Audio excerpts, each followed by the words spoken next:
Halo, selamat siang, sahabat sehat. Kembali lagi bersama saya Dr. Indira Yuniarti.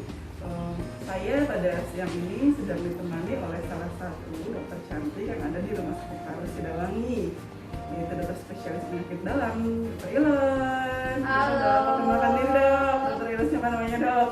Saya dengan Dr. Stella Ilon, spesialis penyakit dalam yang sekarang bertugas di Rumah Sakit Paru Sidawangi.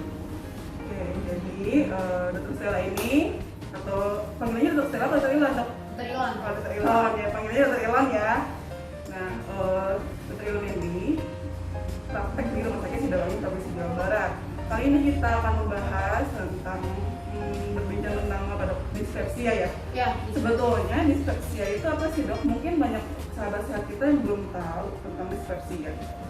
dispepsia itu sebenarnya kalau secara umum atau orang awam mengenalnya dengan istilah MAH ya, sakit MAH atau sakit lambung, dan secara medis kita sebutnya dengan dispepsia. Itu sebenarnya adalah kumpulan gejala di mana terjadi rasa tidak nyaman di bagian atas perut atau yang sering kita sebut dengan ulu hati. Jadi dispepsia ini atau penyakit MAH ya mungkin banyak ya di antara sahabat sehat semua yang punya penyakit MAH karena ini umum ya dok ya. Iya, Jadi betul. itu tuh sebetulnya dipicu oleh apa sih dok? Atau penyebabnya tuh apa? Sebenarnya dispepsia itu karena asam lambung kita yang meningkat.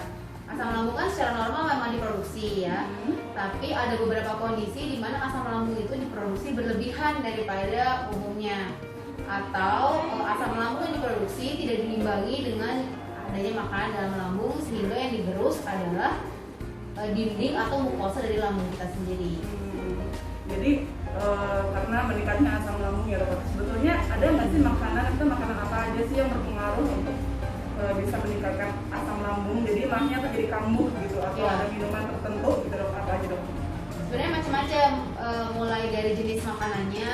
Jenis makanan misalnya konsumsi banyak jamu-jamuan atau ramuan-ramuan gitu ya, atau konsumsi obat-obatan yang mengandung steroid, konsumsi makanan-makanan bergas atau bersantan dengan banyak getah, misalnya makanan bergas bisa seperti kol, makanan bersantan ya seperti lodeh, atau makanan-makanan yang banyak mengandung gas ataupun banyak mengandung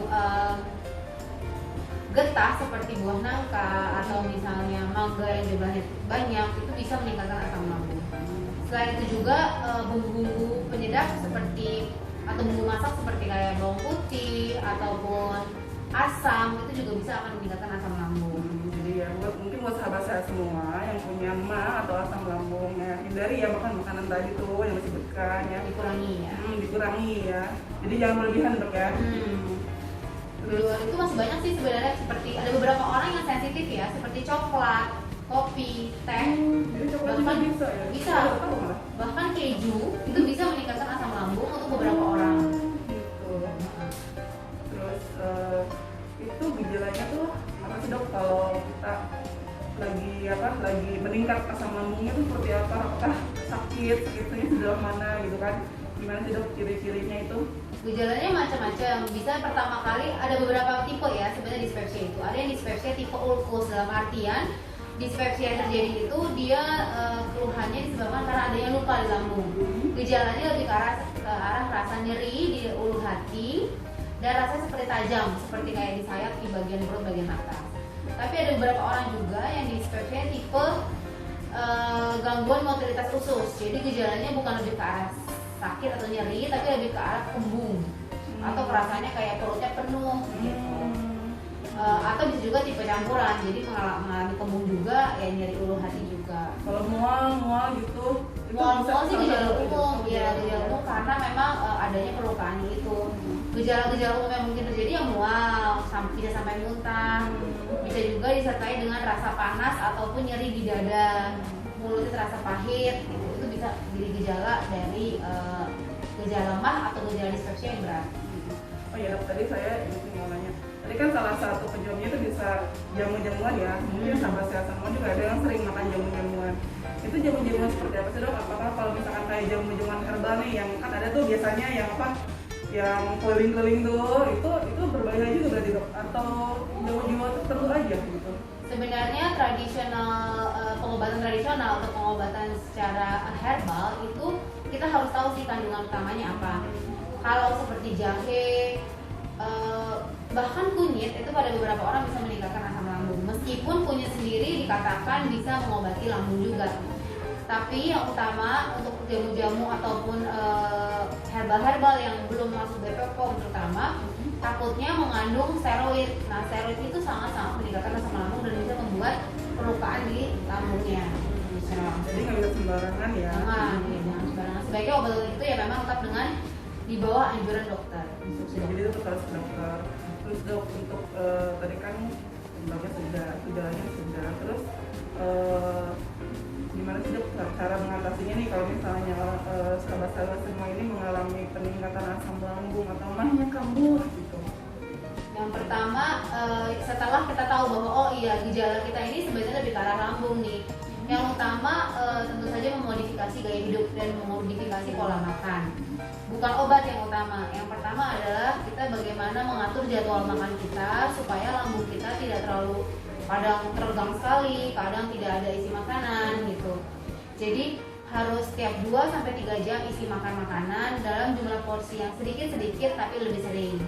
Kemudian kurangi makanan-makanan yang tadi sudah disebutkan.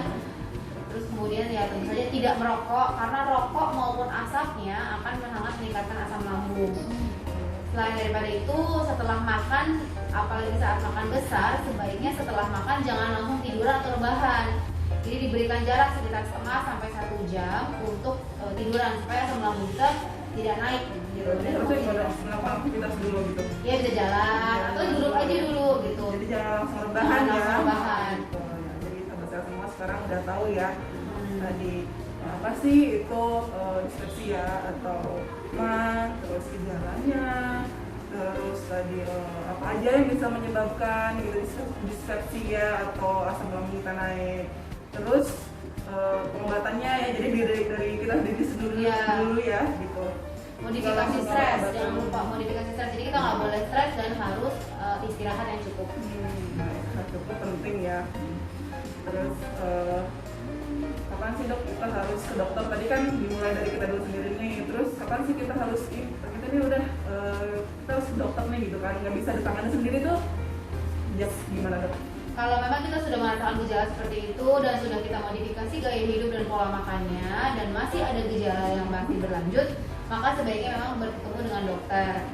Nanti diberikan obat dengan jangka waktu tertentu atau kita melihat apakah ada penyebab lain selain memang pola hidup dan pola makannya yang menyebabkan asam lambungnya naik. Tapi ada beberapa tanda bahaya yang harus diperhatikan. Tanda bahaya misalnya pasien sampai muntah-muntah hebat, tidak bisa makan sama sekali, kemudian terjadi penurunan berat badan 10% atau lebih dalam waktu 1 bulan terakhir, atau terjadi perdarahan saluran cerna, misalnya dari BAB-nya berwarna hitam, tinjanya berwarna hitam, atau dia terjadi muntah darah, itu harus segera bertemu dengan dokter. Berarti itu kayaknya udah parah banget ya dok ya kalau udah Ya. gitu ya. Jadi sahabat semua sekarang udah tahu ya. Jadi dan yang punya mah harus lebih hati-hati ya. Jangan minum atau makan sembarangan, apalagi jamu-jamuan ya yang nggak ada BPOM-nya, yang nggak jelas. Kira-kira yang mau disampaikan? Saya rasa sudah sih ya. Yang utama memang manajemen stres yang utama dan istirahat yang cukup sangat menjadi faktor penentu karena kurang tidur akan sangat meningkatkan asam lambung di malam hari terutama. Oke, jadi itu ya sahabat semua ya. Oh ya dok, untuk konsultasi nih. Kalau misalnya mau konsultasi sama dokter Stella Ilon nih, kita harus kemana sih dok? Sahabat semua nih harus datang mana sih? Di mana aja dokter prakteknya? Sementara sih saya masih di Rumah Sakit Paru Sidowangi saja dulu. Di hari Senin, Rabu, dan Jumat jam 9 sampai jam 11 siang di Poliklinik Penyakit Dalam. Jadi untuk sahabat semua yang mau konsultasi atau berobat ya sama dokter cantik kita ini, prakteknya ada di Rumah Sakit Paru Sidowangi Provinsi Jawa Barat ya. Tadi jadwalnya di hari apa dok? Senin, Rabu, dan Jumat. Jam 9 sampai jam 11 ya. Mungkin itu sekian ya sahabat saya semua. Mudah-mudahan sahabat saya semua sehat terus dan oke, terima kasih Dr. Stella Ilon atas pengetahuannya. Assalamualaikum warahmatullahi wabarakatuh.